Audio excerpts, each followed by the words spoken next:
ምኩራብ ተብሎ የተጠራ በአይሁድ አጠራር በአይሁድ ዘመን ነው። ስንት ዘማሪያን ነበሩ፣ እየገረፈ አስወጣቸው። የእግዚአብሔር ሥራው ድንቅ ነው፣ የደዌው ጅራፉ ብዙ ነው። ወደ ቅድስት ቤተ መቅደስ በገዛ ደሙ ገባ እንጂ በጥጆችና በፍየሎች በግ የገባ አይደለም። ዛሬ በእግዚአብሔር ቤት እውነተኛ መሰረት በሆነችው በቤተ መቅደስ በአውደ ምሕረት ላይ በልባቸው መጠራጠርን አለማመንን ይዘው ገብተው እግዚአብሔርን ስለበደሉ እሱ ደግሞ ይችልበታልና ጅራፉን አንስቶ ታላላቅ የነበሩ ሰባክያንን እየገረፈ እንዳስወጣቸው አይተናል። የአይሁድን ታሪክ ብቻ ተርከን የምንቀር ከሆነ እኛ ሰዎች አይደለንም። ቅድስት ቤተ ክርስቲያን በምኩራብ ቀን እጅግ ለወገኖቿ፣ ለልጆቿ፣ ለምእመናን የምታስተምርበት ቀን ነውና ሁላችንም ከኃጢአት ልንነጻ ይገባል።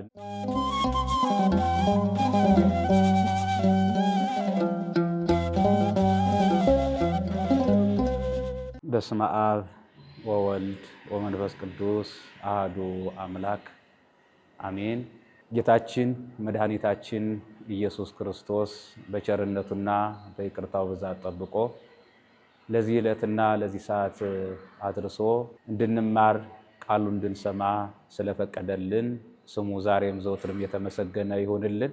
ሦስተኛው ሳምንት በቅድስት ቤተ ክርስቲያን አስተምሮ በቅዱስ ያሬድ አጠራር ምኩራብ የሚል ስያሜ ያለው ምኩራብ ተብሎ ይጠራል። ምኩራብ ማለት በቅዱስ መጽሐፍ እንደተጻፈ በብሉይ ኪዳን አይሁድ የሚጸልዩበት የጸሎት ቦታ፣ መንፈሳዊ ትምህርት የሚያስተምሩበት፣ አምልኮተ እግዚአብሔር የሚፈጽሙበት፣ ኦሪቱ የሚነበብበት፣ ሕጉ ትእዛዙ የሚሰማበት፣ አይሁድ የሚሰበሰቡበት ታላቅ አዳራሽ እንደሆነ ቅዱስ መጽሐፍ ይነግረናል። የሦስተኛውን ሳምንት የዕለተ ሰንበት የምኩራብን ትምህርት የምናገኘው በቅዱስ ዮሐንስ ወንጌል ምዕራፍ 2 ቁጥር 12 እስከ ፍጻሜ ድረስ ስንመለከት ቃሉን እናገኘዋለን። ምኩራብ ተብሎ የተጠራ በአይሁድ አጠራር በአይሁድ ዘመን ነው። ይህ ምኩራብ የተባለው ቤተ መቅደስ ተብሎ ይጠራል። በተለያየ ዘመን የተለያየ ስም ለቤተ ክርስቲያን አላት። ቀደም ሲል በሙሴ ዘመን ደብተራ ወይም ድንኳን በመባል ትታወቃለች። ድንኳን የምትባለው ያቺ የቃል ኪዳኑ ታቦት ያለባት ድንኳን በሙሴ ዘመን የነበረች፣ ነቢዩ ሙሴ የቃል ኪዳኑን ታቦት ተቀብሎ ያን የቃል ኪዳን ታቦት ይዞ ወደ ሕዝቡ በወረደ ጊዜ ከወገኖቹ መካከል ታቦቱ የሚያድርበት የሚቀመጥበት ድንኳን መሰራት ስለነበረበት እግዚአብሔር አምላክ በነገረው መሰረት ድንኳኑን ሰራ። የተቀበለውን የቃል ኪዳን ታቦትም በዚያ ድንኳን አስቀመጠ። ስለዚህ ምኩራብ የሚለውን ከማየታችን በፊት ምኩራብ የሚለው የአይሁድ ስያሜ አጠራር እንደሆነ፣ ከዚያ በፊት ደግሞ ምኩራብ ከመባሉ በፊት ሕዝቡ ጸሎት የሚጸልዩበት፣ አምልኮተ እግዚአብሔር የሚፈጽሙበት፣ የእግዚአብሔርን ቃል የሚሰሙበት፣ የቃል ኪዳኑ ታቦት ያለበት ድንኳን ተብሎ ይጠራ እንደነበረ እሱን ማየት ስለሚገባ ማወቅም ስለሚገባ ዳዊት በኢየሩሳሌም በነገሰ ጊዜ ቤተ መቅደስን ለመስራት ከድንኳን ወጥቶ ቤተ መቅደስ ለመስራት ተነሳ። ነገር ግን እግዚአብሔር ቤተ መቅደሱን እንዲሰራ እንዲገነባ አልፈቀደለትም ነበርና ለልጁ ለሶሎሞን እንጨቱን በመጥረብ ድንጋዩን በማለዘብ ነገሮችን ሁሉ አስማምቶ አዘጋጅቶ አስቀመጠለት። ከዚህ በኋላ ታላቁ ንጉሥ ሶሎሞን ቤተ መቅደስን ሰራ። የቃል ኪዳኑ ታቦት ከድንኳን ወጥቶ በቤተ መቅደስ ተቀመጠ። ይህ ስያሜ በሙሴ ዘመን ድንኳን ይባል ነበረ። በሶሎሞን ዘመን ደግሞ ቤተ መቅደስ እየተባለም ተጠራ። ዛሬም እግዚአብሔር አምላካችን በሙሴ አድሮ ያሰራት ቤተ መቅደስ በዘመናችን አለች። ሁላችንም ወደ ቤተ መቅደስ እንሄዳለን። ወደ ቤተ መቅደስ ገብተን እንሳለማለን። በሩን እንሳለማለን። በሩን በምንሳለምበት ጊዜ እንባረካለን። ሙሴ ቤተ መቅደሱን በቅባት እንዳከበረው ዛሬም በአዲስ ኪዳን አባቶቻችን ሊቃነ ጳጳሳት አዲስ ቤተ መቅደስ በተሰራ ጊዜ እንዲሁ ዝም ተብሎ አይገባም። አባቶቻችን ሊቃነ ጳጳሳት በቅባ ቢሮን አክብረውት ቀድሰውት ከዚያ በኋላ ምዕመናን ገብተው ይቀደሱበታል፣ ይባረኩበታል። አምላካችን እግዚአብሔር የነገረንን ለመፈጸም ትቀድሳቸዋለህ፣ ታከብራቸዋለህ። የሚነካቸው የሚሳለማቸው ሰው ሁሉ ቅዱስ ይሆናል፣ ይባረካል። ስለዚህ በሙሴ ዘመን ድንኳን ነበረ። በሶሎሞን ዘመን ደግሞ ቤተ መቅደስ ከድንጋይ ከእንጨት የተሰራ ታላቅ ቤተ መቅደስ ተሰራ። እንግዲህ ይሄ የተሰራው ቤተ መቅደስ ደግሞ በንጉሱ በናቡከደነፆር አማካይነት ፈረሰ። ሕዝበ እስራኤል ተማርከው ወደ ፋርስ ወደ ባቢሎን ወረዱ። ከሰባ ዘመን በኋላ ተመልሰው ወደ የሀገራቸው ወደ ኢየሩሳሌም መጡ። በሶሎሞን አማካኝነት በዘሩባቤል አማካኝነት በሶሎሞን አማካኝነት ተሰርቶ የነበረው ቤተ መቅደስ ስለፈረሰ እስራኤልም ተማርከው ወደ ፋርስ ወደ ባቢሎን ስለሄዱ አምላካችን እግዚአብሔር በቸርነቱ እነሱን በዘሩባቤል እየመራ ካወጣቸው በኋላ እንዲሁ የጸሎት ቤት፣ የምስጋና ቤት፣ የአምልኮት ቤት ያስፈልጋቸው ነበርና እነሱ ዘሩባቤል እየመራቸው እያገዛቸው ቤተ መቅደስን ሰሩ። ያን ቤተ መቅደስ በአይሁድ አጠራር ምኩራብ ብለው ጠርተውት ነበር። ምኩራብ ሲባል አይሁድ የሚጸልዩበት የአይሁድ የጸሎት ቤት ነው። በሙሴ ዘመን ድንኳን እንደተባለችው፣ በሶሎሞን ዘመን ደግሞ ቤተ መቅደስ እንደተባለው፣ በአይሁድ ዘመን ደግሞ ምኩራብ ተባለ። ያ ሶሎሞን የሰራው ቤተ መቅደስ በጠላት እጅ ፈርሶ ነበርና እስራኤል ከተበተኑበት ሀገር በተሰበሰቡ ጊዜ በያሉበት የጸሎት ቤት ያስፈልጋቸው ስለነበረ ምኩራቡ አንድ ብቻ አልነበረም። ያ ምኩራብ በየቦታው አይሁድ በተሰበሰቡበት ቦታ ሁሉ ምኩራብ ነበራቸው።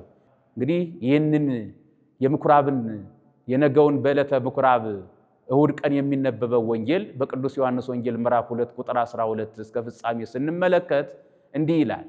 ጌታችን መድኃኒታችን ኢየሱስ ክርስቶስ እናቱ እመቤታችን ቅድስት ድንግል ማርያም ደቀ መዛሙርቱ ሐዋርያት ወደ ቅፍርናሆም ሄዱ። በዚያም ብዙ ቀን ያይደለ ጥቂት ቀን ተቀመጡ። የአይሁድ ፋሲካም ደርሶ ነበር ይላል። የአይሁድ ፋሲካም ደርሶ ነበረ። ጌታችን መድኃኒታችን ኢየሱስ ክርስቶስ ወደ ኢየሩሳሌም ወጣ። ወደ ምኩራብም በሄደ ጊዜ በዘመኑ የነበሩ አይሁድ ጸሐፍት ፈሪሳውያን ያንን ጸሎት ይፈጸምበት የነበረውን ቤት፣ አምልኮተ እግዚአብሔር የሚፈጸምበትን የእግዚአብሔር ቤት፣ ሕጉ ትእዛዙ የሚነገርበት የእግዚአብሔር ቤት፣ መንፈሳዊ ትምህርት የሚሰጥበት ያ የእግዚአብሔርን ቤት ገበያ አድርገውት አገኛቸው። ወደ ምኩራቡ በገባ ጊዜ የበሬዎችን፣ የላሞችን፣ የርግቦችን ነጋዴዎች አገኘ። ወዲያውኑ የብረት ጅራፍ አበጀ፣ ወንበራቸውን ገለበጠባቸው፣ እንዲህም አላቸው፣ ቤቴን የሌባ የወንበዴ የቀማኛ ቤት ለምን ታደርጉታላችሁ? የአባቴን ቤት ቤተ መቅደሱን ምኩራቡን ቤተ መቅደሱን ለምን የንግድ ቤት አደረጋችሁት? ብሎ አምላካችን እግዚአብሔር ቤተ መቅደሱን ያነጻበት ቀን፣ ቤተ መቅደሱን ያከበረበት ቀን፣ ቤተ መቅደሱን ለምዕመናን ቀድሶ ያስረከበበት ቀን። ቤቴ የጸሎት ቤት ይባላል የተባለውን አላነበባችሁም? በዚህ በትንቢተ ኢሳይያስ አስቀድሞ ስለ ቤተ መቅደሱ ተናግሮ ነበረ። በነብዩ በኢሳይያስ ሲናገር ወደ ተቀደሰው ተራራዬ አመጣቸዋለሁ፣ በጸሎቴም ቤት ደስ አሰኛቸዋለሁ። ቤቴ የአባቴ ቤት ለአሕዛብ ሁሉ የሚሆን የጸሎት ቤት ይባላልና። አምላካችን እግዚአብሔር ወደ ምኩራቡ ሄደ። ምኩራቡን የንግድ ቤት አድርገው ስላገኛቸው በቀጥታ አስወጣቸው። እነዚህን ሁሉ አስወጣቸው። የለም ይሄ ንግድ ቦታ አይደለም። አምላካችን እግዚአብሔር ንግድን የሚቃወም አምላክ ሆኖ አይደለም። ነገር ግን ያ ምኩራብ ያ ቤተ መቅደስ የጸሎት የአምልኮት እንጂ የንግድ ቦታ ስላልነበረ ቤቴን የሌቦች የቀማኞች ቤት ለምን ታደርጉታላችሁ? ለምን የንግድ ቤት አደረጋችሁት? የአባቴ ቤት የጸሎት ቤት ይባላል። እውነት ነው። የተከበራችሁና የተወደዳችሁ እግዚአብሔር ቤተሰቦች፣ ዛሬም ወደ ቤተ መቅደሱ ስንመጣ ሁላችንም በቤተ መቅደሱ የምናየው ጸሎት ነው። 24 ሰዓት የሚጸለይበት፣ የእግዚአብሔር ስም የሚጠራበት፣ ቅዱስ ሥጋው የሚቆረስበት፣ ክቡር ደሙ የሚቀዳበት፣ ብሉይ ኪዳንና ሐዲስ ኪዳን የሚሰማበት፣ በአጠቃላይ ትእዛዝ እግዚአብሔር የሚሰማበት የጸሎት ቤት ነው ቤተ መቅደሱ። እንደ ክርስቶስ አስተምህሮ እንደ አምላካችን እንደ ኢየሱስ ክርስቶስ ትምህርት ራሱ ባለቤቱ ጌታችን መድኃኒታችን ኢየሱስ ክርስቶስ እንደነገረን ቤተ መቅደሱን የጸሎት ቤት ነው። በሰማያዊቱ ቤተ መቅደስ አምሳል የተሰራች ቤተ መቅደስ እንደሚያስፈልገን ጌታችን መድኃኒታችን ኢየሱስ ክርስቶስ ለእኔና ለእናንተ ቤተ መቅደሱን አክብሮ ቀድሶ ሰጥቶናል። የጸሎት ቤት ነው፣ የንግድ ቤት አይደለም ብሎ ቤተ መቅደሱን እንዳከበረ፣ ስለዚህ ሁላችንም ወደ ቤተ መቅደስ የምንመጣው ይህንን ቤተ መቅደስ አክብሮ ቀድሶ የሰጠን በዚህ ቤተ መቅደስ ጸሎት እንድናደርግ ቃሉን እንድንሰማበት ስጋውን ደሙን እንድንቀበልበት ያደረገ አምላካችን መድኃኒታችን ኢየሱስ ክርስቶስ ነው። ምክንያቱም አንዳንድ ሰዎች ቤተ መቅደስ አያስፈልግም ምክንያቱም እኛ የእግዚአብሔር ቤተ መቅደሶች ነን ብለው የሚናገሩ ስላሉ እኛ የእግዚአብሔር ቤተ መቅደሶች ስለሆን ወደ ሌላ ቤተ መቅደስ ልንሄድ አይገባም ወይም አንፈልግም ብለው የሚናገሩ ሰዎች አሉ። እናንተ ቤተ መቅደስ ናችሁና ይህ ቤተ መቅደስ አያስፈልግም ብሎ ቤተ መቅደሱንም ባፈረሰው ነበረ። ነገር ግን ቤተ መቅደሱን አላፈረሰውም፣ እንደሚያስፈልግ ስላወቀ ምዕመናን እንዲጸልዩበት ስለፈቀደ ፈቃዱ ስለሆነ ቤተ መቅደሱን አነጻው፣ አከበረው፣ ሸቀጣ ሸቀጡን አስወጣ። ስለዚህ ቤተ መቅደስ ያስፈልገናል። ቤተ መቅደስ መልካም ስለሆነ ቤተ መቅደስ ሁላችንም የምንሰባሰብበት ስለሆነ እና ይህ ቤተ መቅደስ ወይም ይህ ምኩራብ የእግዚአብሔር የጸሎት ቤት ነው። መዝሙረኛው ዳዊት እግዚአብሔርን አንዲት ነገር ጠየቅኩት፣ እሷም ባለ በዘመኔ ሁሉ በእግዚአብሔር ቤት በቤተ መቅደስ እንወር ዘንድ ነው ብሎ ቅዱስ ዳዊት እንደነገረን በቤተ መቅደስ መኖር ለኔና ለናንተ ሕይወት ነው። ቤተ መቅደሱን አክብሮ ቀድሶ አንጽቶ የሰጠን እሱ ጌታችን መድኃኒታችን ኢየሱስ ክርስቶስ ነው። ይህ ቤተ መቅደስ በላይ በሰማይ ያለ ቤተ መቅደስ ነው። ቅዱስ ዮሐንስ በራእዩ አይቶ እንደነገረን በራእየ ዮሐንስ ምዕራፍ 11 ቁጥር 19 ላይ ስንመለከት በላይ በሰማይ ያለው ቤተ መቅደስ ተከፈተ፣ የእግዚአብሔር የቃል ኪዳኑ ታቦትም ተገልጦ ታየ ብሎ ዮሐንስም እንደነገረን ይቺ ቤተ መቅደስ በሰማይ ባለችው ቤተ መቅደስ አምሳል የተሰራች ሁላችን የምንባረክባት መቅደስ እንደሆነች ዮሐንስ በራእዩም አይቶ ነግሮናል። እንደገና አምላካችን መድኃኒታችን ኢየሱስ ክርስቶስ በቅዱስ ጳውሎስ አድሮ ሲናገር ለዕብራውያን ሰዎች በጻፈው መልእክቱ ምዕራፍ 9 ቁጥር 12 ላይ ጌታችን መድኃኒታችን ኢየሱስ ክርስቶስ የዘላለምን ቤዛነት አንድ ጊዜ ፈጽሞ ወደ ቅድስት ቤተ መቅደስ በገዛ ደሙ ገባ እንጂ በጥጆችና በፍየሎች በግ የገባ አይደለም። አምላካችን መድኃኒታችን ኢየሱስ ክርስቶስ ይህንን ቤተ መቅደስ አክብሮታል፣ ወዶታል። እሱም በቤተ መቅደሱ ተገኝቷል፣ ወደ ቤተ መቅደስ ገብቷል። ስለዚህ እኔና እናንተ ዛሬ ወደ ቤተ መቅደሱ መተን አምልኮተ እግዚአብሔር እንፈጽማለን፣ ትእዛዙን ሕጉን እንሰማለን፣ መንፈሳዊ ትምህርት እንማራለን። አምላካችን መድኃኒታችን ኢየሱስ ክርስቶስ ቤተ መቅደሱን እንዳከበረው እናከብረዋለን። አምላካችን ኢየሱስ ክርስቶስ ወደ ቤተ መቅደስ እንደገባ እንደጸለየ እኛም ወደ ቤተ መቅደስ ገብተን እንጸለያለን። ስለዚህ ቅዱስ ጳውሎስም እንደነገረን እንዳስተማረን ጌታችን ኢየሱስ ክርስቶስ የገንዛ ደሙን ይዞ የገባ ወደ ቅድስት ነው። ወደ ቅድስት ዛሬኛ ወደምንገባባት ወደዚች ቅድስት ቤተ ክርስቲያን ገብቷል። በቅዱስ ሥጋው በክቡር ደሙ አክብሮ ቀድሶ አንጽቶ ይችን ቅድስት ቤተ ክርስቲያን ለኔና ለናንተ ሰጥቶናል። ስለዚህ ቅድስት ቤተ ክርስቲያንን ልንጠብቃት፣ ልንንከባከባት፣ ልናከብራት፣ ጸሎታችንን በሚገባ ልንጸልይባት ይገባል። ክርስቲያኖች ይቺ ዛሬ እኔና እናንተ ሥጋውን ደሙን የምንቀበልባት የሕያው እግዚአብሔር ቤት ናት። በክርስቶስ ክርስቲያን የተባሉ ምዕመናን የሚሰባሰቡባት ቤተ ክርስቲያኒቱ የእውነት አምድና መሰረት ናት እና ለዚህ ነበር ጌታችን መድኃኒታችን ኢየሱስ ክርስቶስ ወደ ኢየሩሳሌም ወጣ። ወደ ኢየሩሳሌም በወጣ ጊዜ ወደ ምኩራቡ አይሁድ ሕጉን ብሉይ ኪዳኑን ወደሚያነቡበት ወደ ምኩራብ ገባ። በገባ ጊዜ እንደጠበቀ ሆኖ አላገኘውም። ይህ ሁሉ በአባቴ ቤት ጸሎት በሚጸለይበት ቤት አያስፈልግምና ብሎ በጅራፍ እየገረፈ ሁሉንም አስወጣ፣ ቀደሰ፣ ባረከ፣ ሰፈራቸውን አፈረሰባቸው ይላል። ጥያቄ ይጠይቁታል። አንተ ከነገስታት ወገን አይደለህም? ከካህናትም ወገን አይደለህም? እንዴት ይህን የምታደርገው በማስልጣን ነው ብለው ተቃወሙት። ይህን ቤተ መቅደስ አፍርሱት፣ እኔ ደግሞ በሶስተኛው ቀን እሰራዋለሁ አላቸው። አይሁድም እንዴት እኛ በ46 ዘመን የተሰራውን ቤተ መቅደስ በ3 ቀን እሰራዋለሁ ትላለህ ብለው በሱ ላይ ያፌዙበት ነበረ።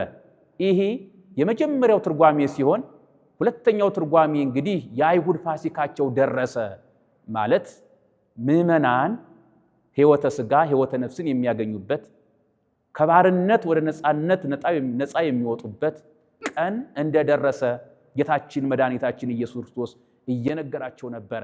ጌታችን መድኃኒታችን ኢየሱስ ክርስቶስ ወደ ኢየሩሳሌም ወጣ ማለት አምላካችን ኢየሱስ ክርስቶስ የራሱን ሕይወት ለኛ ሰጥቶ አድሎ የኛን መከራ ሕማም ሞት ለራሱ ገንዘብ አድርጎ በተዋህደው ሥጋ ስለኛ ሊሞት እኛን ደግሞ ከሞት ነፃ ሊያወጣን ከሞት ነፃ አውጥቶ ሕይወትን ሊሰጠን ወደ ኢየሩሳሌም ወጣ ማለት ወደ መስቀል ወጣ።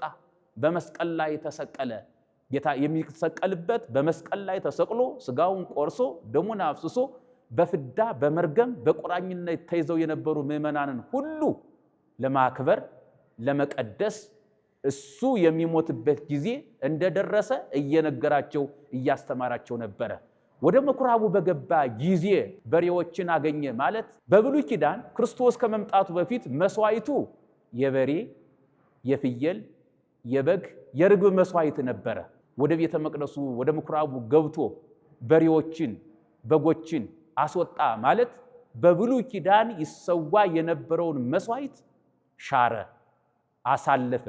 ከእንግዲህ ወዲህ እኔ ለዓለሙ ሁሉ ሕይወት መድኃኒት ልሆን መጥቻለሁ። ይህ የበሬው ደም የበሬው መስዋዕት የላሙ መስዋዕት የበጉ የፍየሉ መስዋዕት ካሁን በኋላ አያስፈልግም። መስዋዕታችሁ እኔ ነኝ።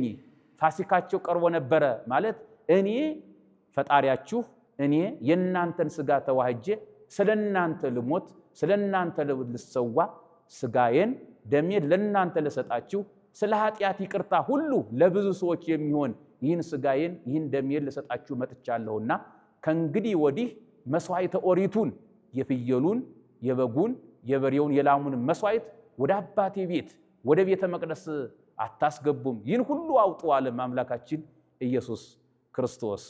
የፈሰሰ የብዙ በጎች የብዙ ላሞች የብዙ በሬዎች ደም ነበረ። ነገር ግን ምንም አይነት ፈውስ ምንም አይነት ድነት ሊሆን ስላልቻለ አባቶቻችን ነቢያትንም አባቶቻችን ካህናትንም ምዕመናንን ሁሉ ነፃ ያላወጣ የበጎች መስዋዕት ነበርና እስከ ዛሬ ድረስ መስዋዕት ሰውታችሁ የሰዋችሁት መስዋዕት ነፃ ሊያወጣችሁ ስላልቻለ ከዛሬ ጀምሮ ይህን መስዋዕት ከአባቴ ቤት ከቤተ መቅደስ ታወጣላችሁ። ከዛሬ ጀምሮ መስዋዕታችሁ እኔ ነኝ ብሎ ጌታችን መድኃኒታችን ኢየሱስ ክርስቶስ የኦሪቱን መስዋዕት እንዳሳለፈ ይህ ቅዱስ መጽሐፍ ይነግረናል። ሰፈራቸውን አፈረሰ ማለት በኦሪት የነበረውን ስርዓት የጸሐፍት የፈሪሳውያን ስርዓታቸውን ሁሉ ሻረ። ወንበራቸውን ገለበጠ ማለት ከማዕረጋቸው አዋረዳቸው። እነሱ ይመጻደቁ ነበርና እነሱ እግዚአብሔርን አላወቁትም ነበርና በራሳቸው ይመጻደቁ ስለነበረ አምላካችን ኢየሱስ ክርስቶስ እናንተ በቤተ መቅደሱ ተሹማችሁ ልታገለግሉና በእውነት ሕጉን ልትፈጽሙ ስላልቻላችሁ ብሎ እነዚያን ከክብራቸው ከማዕረጋቸው እንዳዋረዳቸው የሚናገር አንቀጽ ነውና ወንበራቸውን ገለበጠባቸው። የብረት ጅራፍ አበጀ። ያ የብረት ጅራፍ የተባለ እንዲሁ በቁሙ የብረት ጅራፍ አልነበረም። ክርስቲያኖች የብረት ጅራፍ እንደሚታወቀው ሁሉ ጠንካራ ኃይለኛ እንደሆነ ይታወቃል። የብረት ጅራፍ የተባለ የኢየሱስ ክርስቶስ ስልጣን አይሁድ በብሉይ ኪዳን ለነበሩ ካህናት የሰጠው ስልጣነ ክህነት ያንን ስልጣን ከጸሐፍት ከፈሪሳውያን ከሌዋውያን ካህናት ተቀብሎ እሱ እጅ እንዳደረገ እሱ እንደተቀበለ እነሱ በሚገባ በሰጣቸው ስልጣን ሕዝቡን ሊያገለግሉበት ስላልቻሉ ያንን ስልጣን ከነሱ ነጥቆ ለራሱ ገንዘብ አድርጎ ሐዲስ የብሉይ ኪዳን ሊቀ ካህናታችን ኢየሱስ ክርስቶስ እሱ ነውና እሱ ሊቀ ካህናት ተብሎ ሌሎቹን ካህናት ደግሞ በቤተ መቅደስ እንደሾመ የሚናገር አንቀጽ ነውና የብረት ጅራፍ አብጅቶ ላሞችን በጎችን ርግቦችን አስወጣ ማለት ስልጣነ ክህነቱን ከነሱ አሳልፎ ለራሱ ገንዘብ አድርጎ የኦሪቱን መስዋዕት እንዳሳለፈ ለመናገር የብረት ጅራፍ አበጅቶ ከምኩራብ እንዳስወጣ ቅዱስ መጽሐፍ ይነግረናል።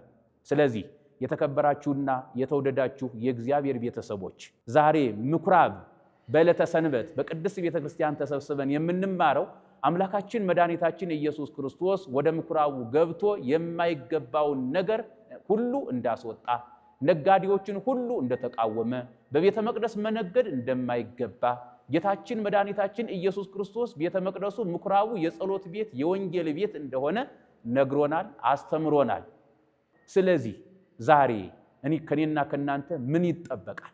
የእግዚአብሔር ቤተ መቅደስ በዚች ምድር ላይ እንዳለ በሰማያዊት ቤተ መቅደስ አምሳል የተሰራች ቤተ ክርስቲያን እንዳለችን ሁላችንም አውቀን ወደ ቅድስት ቤተ ክርስቲያን እንመጣለን። መቼ? በ40 ቀንና በ80 ቀን በእናቶቻችን እቅፍ መጠን ቅዱስ ሥጋውን ክቡር ደሙን ተቀብለን ይህ ሰውነታችን ይህ ሥጋችን የእግዚአብሔር ቤተ መቅደስ ሆኗል። በውስጡ እግዚአብሔርን ተቀብሏል።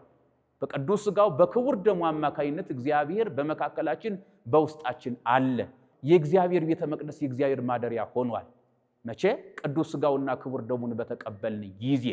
ዛሬም እኔና እናንተ በብሉይ ኪዳን እንደነበሩ እንዳይሁድ ወደ ቤተ መቅደስ ወደ ልቦናችን እንደ በጎቹ እንደ ላሞቹ እንደ ፍየሎቹ እንደ ርግቦቹ ቂምን፣ በቀልን፣ ተንኮልን፣ ክፋትን፣ መለያየትን፣ መጠራጠርን፣ አለማመንን ወደ ልቦናችን እንዳናስገባ እግዚአብሔር መንፈስ ቅዱስ ይነግረናል፣ ያስተምረናል።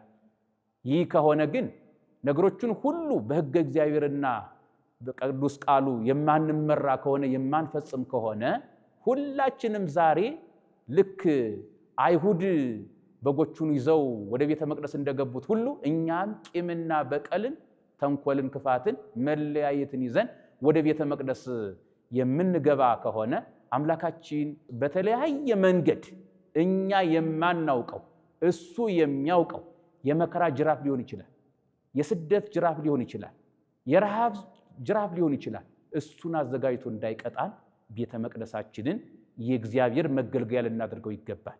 ወደዚህ ቤተ መቅደስ ምንም አይነት መጥፎ ነገር እንዲገባ እግዚአብሔር አምላካችን አይፈቅድም። ዛሬ በሀገራችን ብሎም ደግሞ በዓለማችን ላይ የምናየው አሰቃቂ ክፉ የሆነ ጅራፍ አለ። መድኃኒታችን ኢየሱስ ክርስቶስ የማይፈልጋቸውን ሰዎች እየገረፈ ያስወጣል። አይታችሁ ከሆነ በመድረካችን ላይ እንግዲህ ቅዱስ ጳውሎስ እንደተናገረው ይህ ቤት ምናልባት የዘገየው እንደሆነ የእግዚአብሔርን ቤት እንዴት እንደምታስተዳድር ታውቅ ዘንድ እጽፍልሃለሁ። ቤቱ የእውነት አምድና መሰረት ነው። ቀደም ሲል ጅራፍ አበጅቶ ከቤተ መቅደሱ ጠራርጎ ያስወጣቸው ምዕመናን ታስታውሳላችሁ። ዛሬ በእግዚአብሔር ቤት እውነተኛ መሰረት በሆነችው በቤተ መቅደስ በአውደ ምሕረት ላይ በልባቸው መጠራጠርን አለማመንን ይዘው ገብተው መድረኩ ላይ እልል ያልንላቸው፣ መድረኩ ላይ ሲዘምሩ፣ መድረኩ ላይ የእግዚአብሔርን ቃል ሲናገሩ ቃለ ሕይወት ያሰማልን ያልናቸው እነዚያ ዘማሪያን እነዚያ ሰባከያን አንቱ የተባሉ ታላላቅ ሰባከያን ነበሩ። ዛሬም እግዚአብሔር ይሰራል። እሱ ባወቀ ሳያምኑ በመጠራጠር ወደ ቅድስት ቤተ ክርስቲያን ገብተው እግዚአብሔርን ስለበደሉ እሱ ደግሞ ይችልበታልና ጅራፉን አንስቶ ታላላቅ የነበሩ ሰባክያንን እየገረፈ እንዳስወጣቸው አይተናል። በእውነተኛ አምድ በሆነችው ቅድስት ቤተ ክርስቲያን ቆመው የሰበኩ ሰባክያችን እስቲ ያስቧቸው። ስንቶችን ነው የአባቶቻችን አምላክ እግዚአብሔር እየገረፈ ያስወጣቸው? ስንት ዘማሪያን ነበሩ እየገረፈ ያስወጣቸው? የእግዚአብሔር ስራው ድንቅ ነው። አምላካችን እግዚአብሔር በተለያየ ጅራፍ ገርፎ ያስወጣቸውን ወንድሞቻችንን እህቶቻችንን ወደ ቀደመችው ቅድስት ቤተ ክርስቲያን እንዲመልስልን ቅዱስ ፈቃዱ ይሁንልን። ስለዚህ ሁላችንም ዛሬኛ በልባችን የእግዚአብሔር ቤተ መቅደስ በሆነው በሰውነታችን ልዩ ልዩ ኃጢአት፣ ልዩ ልዩ ክፋት፣ ልዩ ልዩ ክፋቶችን ይዘን የምንገባ ከሆነ እሱ ባለቤቱ መድኃኔ ዓለም ክርስቶስ ወይ በሞት ገርፍ ያስወጣናል ወይም ደግሞ በተለያየ መልኩ በስደት መልኩ ሊያስወጣን ይችላል። በመከራ በደዌ ምክንያት ሊያስወጣን ይችላል። የደዌው ጅራፉ ብዙ ነው። ዛሬ የስደት ጅራፉ ብዙ ነው። የረሃብ ጅራፉን እያየነው እየተመለከትነው ነውና ዛሬ በልቦናችን የኃጢአት ሸቀጥ ይዘን ወደ ቤተ መቅደስ እንዳንገባ ቅድስት ቤተ ክርስቲያን በምኩራብ ቀን እጅግ ለወገኖቿ ለልጆቿ ለምእመናን የምታስተምርበት ቀን ነውና ሁላችንም እስቲ እንመልከት። ዛሬ የአይሁድን ታሪክ ብቻ ተርከን የምንቀር ከሆነ እኛ ሰዎች አይደለንም። የሰዎችን ኃጢአት ብቻ የምናይ ከሆነ በሰዎቹ ኃጢአት የምንጠቋቆም ከሆነ የራሳችንን ኃጢአት የማንመለከት ከሆነ ክርስቲያኖች ሁላችንም ራሳችንን ልናይ ይገባናል። ክርስቲያኖች ወደ ቤተ መቅደሱ እንዴት እንገባለን? እውነት ያለ ኃጢአት እንገባለን? እውነት ቂም በቀል ሳንይዝ እንገባለን? እውነት እንደ አይሁድ የንግድ ሸቀጦች የኃጢአት ሸቀጦችን ይዘን ወደ ቤተ መቅደስ አንገባ? ይህ እንዳይሆን ክርስቲያኖች በተቻለ መጠን ምናልባት በኃጢአት እንኳን ብንሰነካከል ቶሎ ብለን በንስሐ እያስወገድን የእግዚአብሔር ማደሪያ የሆነው ቤተ መቅደሳችንን አንጽተን ቀድሰን ወደ ቤተ መቅደሱ ልንገባ ይገባል። እንግዲህ እግዚአብሔር የቀደሰው እግዚአብሔር ያከበረው ይህ ሰውነታችን በልዩ ልዩ የኃጢአት ሸቀጥ ቆሽሾ ጋገኘው በልዩ ልዩ መንገድ ሊያስወጣን ሊያባረን የሚቻለው አምላክ ነውና ስለዚህ ክርስቲያኖች ሁላችንም ወደዚች ቤተ መቅደስ በምንገባበት ጊዜ ራሳችንን ከኃጢአት ለይተን እንድንገባ እግዚአብሔር መንፈስ ቅዱስ ሁላችንም ይርዳን ያግዘን። ስለዚህ ምኩራብ ማለት የጸሎት ቤት ማለት ነው፣ የምስጋና ቤት ማለት ነው፣ አምልኮት የሚፈጸምበት ማለት ነው በአይሁድ ዘመን። ዛሬም ደግሞ ሁላችንም የእግዚአብሔር ቤተ መቅደሶች ነንና ይህንን እግዚአብሔር የቀደሰውን ያነጻውን በደሙ ያጠበውን ይህንን ቤተ መቅደሳችንን ሰውነታችንን በኃጢአት በበደል ሳናሳድፍ ንጹህ አድርገን እንድንይዘው አምላካችን እግዚአብሔር ወደኛ ቤተ መቅደስ እንዲገባ ልቦናችን የእግዚአብሔር መንገድ ነውና በልቦናችን መንገድነት እንዲመላለስ ሁላችንም ከኃጢአት ልንነጻ ይገባልና ይህንን አውቀን ተረድተን ወደ ቅድስት ቤተ ክርስቲያን እየመጣን አምልኮታችንን እንድንፈጽም የአባቶቻችን አምላክ እግዚአብሔር ሁላችንንም ይርዳን። የመከረን ያስተማረን አምላካችን እግዚአብሔር ስሙ ዛሬም ዘወትርም ለዘላለሙ የተመሰገነ ይሁን። ወስብሐት ለእግዚአብሔር።